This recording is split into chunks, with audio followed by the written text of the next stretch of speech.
उम्मीद है बहुत अच्छे होंगे। तो हिंदी के लेखक का नाम ट्रिक से हम लोग याद करने वाले हैं, ठीक है। यानी कि गद्य खंड में जितने भी चैप्टर के राइटर नेम हैं उनको हम लोग ट्रिक से याद रखेंगे, ठीक है।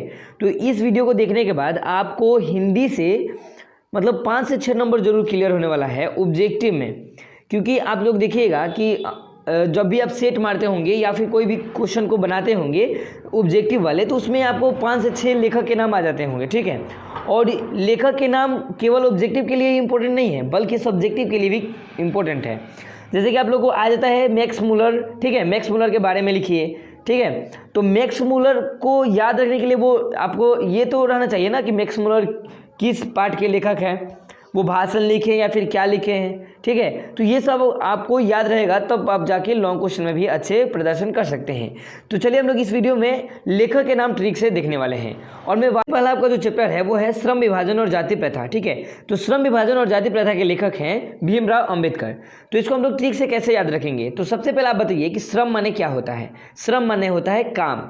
श्रम माने क्या होता है? काम होता है। और काम का विभाजन यहाँ पे दिया है ना, श्रम विभाजन और जाति प्रथा, यानी कि श्रम विभाजन यानी कि काम का विभाजन कौन करेगा, ठीक है। जो भीम के जैसा होगा वही ना काम करेगा। जैसे कि भीम जिसमें ताकत बहुत अधिक होती है, तो देखिएगा आप लोग के गांव में जो लीडर होता है ना, या फिर स्कूल में जो लीडर बनाया जाता है, वो सबसे तगड़ा आदमी को लीडर बनाया जाता है ताकि वो सबको संभाल के रखे, ठीक है, काम को बांटे। तो आप लोग याद रखिएगा कि श्रम से भीम, श्रम से क्या आप याद रखेंगे? भीम याद रखेंगे।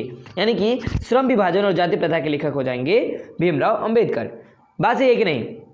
तो ऐसे आप लोग याद रखते हैं तो क्लियर हो जाएगा। या फिर ऐसे भी याद रख सकते हैं कि जाति प्रथा को पूरा दूर करने वाले आदमी कौन थे? तो भीमराव अंबेडकर थे। चलिए दूसरे नंबर हम क्वेश्चन को देखने वाले हैं। और दूसरे नंबर जो आपका चैप्टर है वो है 20 के दांत। 20 के दांत, ठीक है। तो यहाँ पे आप लोग देखिए नली में से केवल 9 को हटा देते हैं तो हमारा क्या बचेगा? 9 को केवल हटा देंगे तो हमारे पास केवल बचेगा नली केवल बचता है कि नहीं? नली बचेगा। तो आप लोग बताइएगा, नली के पानी हम लोग पीते हैं? नहीं पीते हैं। क्यों नहीं पीते हैं? क्योंकि जो नली का पानी होता है वो 20 के समान होता है, उसको पीने से आदमी का मौत हो जाएगा, ठीक है। तो पानी जो होगा 20 से भी खतरनाक होता है, यानी कि नलिन बिलोचन शर्मा हो जाएंगे 20 के दांत के लेखक हो जाएंगे नलिन बिलोचन शर्मा, ठीक है। चलिए आगे देखते हैं। आप लोग ट्रिक से याद रखिएगा, नली आ गया, नलिन बिलोचन शर्मा आ गया, आप लोग यानी कि याद रखिएगा 20, नली आ जाएगा वहाँ पे 20 आपको याद रखना है। चलिए तीसरे चैप्टर को हम देखते हैं। और तीसरे जो चैप्टर है आपका वो है भारत से हम क्या सीखें। भारत से हम क्या सीखे, ठीक है। तो आप लोग देखिएगा मैक्स मूलर जो है वो भारत से हम क्या सीखे के लेखक हैं। तो मैक्स लोग भारत में जो भी है ना वो सीखने का काम करते हैं, यानी मैक्सिमम लोग है वो सीखने का काम करते हैं। यानी कि भारत से हम क्या सीखे, लेखक कौन है उसके? Max Muller. मैक्सिमम लोग भारत में सीखने का काम करते हैं। और क्या चीज़ से सीखने का काम करते हैं जी? भाषण से सीखने का काम करते हैं। यानी कि मैक्स मूलर हो जाएंगे भारत से हम क्या सीखे के लेखक। और ये क्या है? भाषण से हम लोग सीखते हैं, यानी कि भाषण हो जाएगा।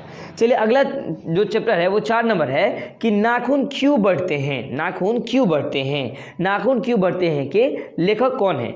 तो आप लोग याद रखिएगा कि नाखून को हम लोग 1000 बार काटते हैं कि नहीं? जितना भी काट दो वो बढ़ते रहेगा, यानी कि 1000 बार हम लोग काटते हैं। तो इसके लेखक हो जाएंगे हजारी प्रसाद द्विवेदी। याद हुआ ना? आप लोग पूरे वीडियो को देख लीजिए, हम क्वेश्चन आप लोग से पूछ करेंगे कि आप कितना याद किए, ठीक है। आप लोग का टेस्ट भी होने वाला है, तो आप लोग तैयार रहिएगा, ठीक है। चलिए आगे देखते हैं। आज आप लोग इसको याद कैसे करेंगे? ये ललित निबंध है या फिर भाषण है या फिर कहानी है? तो देखिए हजारी प्रसाद द्विवेदी का थे नाखून के। तो आप लोग बताइएगा नाखून में हम लोग क्या लगाते हैं? ललता लगाते हैं ना, ललता। क्या लगाते हैं? ललता। तो ललता यानी कि ललित निबंध है, ठीक है। चलिए आगे देखते हैं 5 नंबर है कि गुणाकर मूल्य, ठीक है। गुणाकर मूल्य किसके लेखक है जी? नागरी लिपि के लेखक है गुणाकर मूल्य। तो हम लोग इसको ट्रिक से कैसे याद रखेंगे? नागरी लिपि, ठीक है। अच्छा आप लोग बताइएगा, नगर में जितने भी आदमी हैं वो एक ही भाषा बोलते हैं कि नहीं? जरूर बोलते हैं। तो मूल्य मतलब होता है मूल किसको बोलते हैं? जो सब में मूलता है, ठीक है, सब में मिले उसको हम बोलते हैं मूल।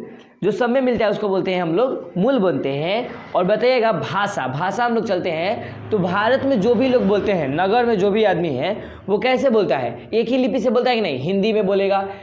एक नगर में जितने भी आदमी हैं वो एक ही भाषा बोलते हैं। जैसे बिहार में लोग हैं तो बिहार में लोग भोजपुरी ही बोलता है, ठीक है। तो सब लोग का लिपि क्या है, एक ही है। तो आप लोग याद रखिएगा कि नागरी लिपि, ठीक है, नागरी लिपि अगर आ जाए तो वहाँ पे मूल हो जाए, यानी कि गुणाकर मूल्य।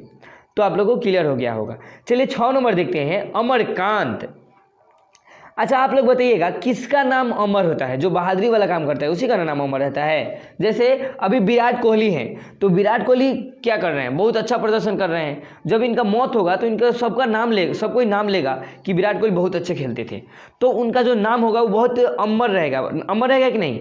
तो इसलिए बहादुरी वाला आप लोग काम कीजिएगा तो आपका नाम क्या होगा, अमर रहेगा, यानी कि बहादुर चैप्टर के लेखक हो जाएंगे अमरकांत। बात सही कि नहीं। तो आप लोग इस तरह आप लोग याद रख सकते हैं। चलिए 7 नंबर देखते हैं, और 7 नंबर आपका है लेखक का नाम, वो है परंपरा का मूल्यांकन। 7वें चैप्टर का नाम है आपका परंपरा का मूल्यांकन। अच्छा आप लोग बताइएगा जो हमारे पास परंपरा चल रहा है, शादी ब्याह वाला परंपरा चल रहा है, या फिर हम लोग को समाज में परंपराएं बनाई गई है, वो क्या अभी से चल रहा है, नहीं, बल्कि इस परंपरा को राम जी भी निभाए हैं। यानी कि जब भी परंपरा का बात आ जाए आप लोग याद रखिएगा रामविलास शर्मा, ठीक है, रामविलास शर्मा आप लोग याद रखिएगा जब भी आप लोगों को परंपरा का मूल्यांकन याद करने को मिले, या फिर आपको क्वेश्चन जब भी मिले परंपरा का मूल्यांकन तो आप लोग याद रखिएगा रामविलास शर्मा। चलिए आगे देखते हैं, और 8वें नंबर आपका जो क्वेश्चन चैप्टर का नाम है वो है जीत जीत में निरखत हूँ, ठीक है, जीत जीत में निरखत हूँ, इसके लेखक कौन है। तो जीत जीत में निरखत हूँ इसके लेखक हैं पंडित बिरजू महाराज। तो हम लोग इसको कैसे ट्रिक से याद रखेंगे, जीत जीत। अच्छा बताइएगा सबसे ज़्यादा जो जीतता है उसको क्या बोलते हैं, महाराज बोलते हैं ना। जो सबसे ज़्यादा विजयी हो उसको हम लोग बोलते हैं महाराज, आपसे बड़ा कोई नहीं, ठीक है। तो हम लोग याद रखेंगे जीत जीत में निरखत है, इसके लेखक हो जाएंगे पंडित बिरजू महाराज।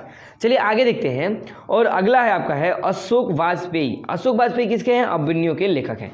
तो आप लोग इसको ऐसे ही आसानी ट्रिक से याद रख सकते हैं, अ से अशोक, अ से अभिमन्यु, ऐसा दूसरा कोई नहीं है, अ से दूसरा इसमें कोई चैप्टर ही नहीं है। तो आप लोग याद रखिएगा अ से अशोक वाजपेयी और अ से अभिमन्यु, याद रखिएगा ना, याद हो जाएगा। तो ऐसा ही कि आप लोग को याद हो ही जाएगा। चलिए 10 नंबर देखते हैं, और 10 नंबर जो आपका चैप्टर है वो है विनोद कुमार शुक्ल।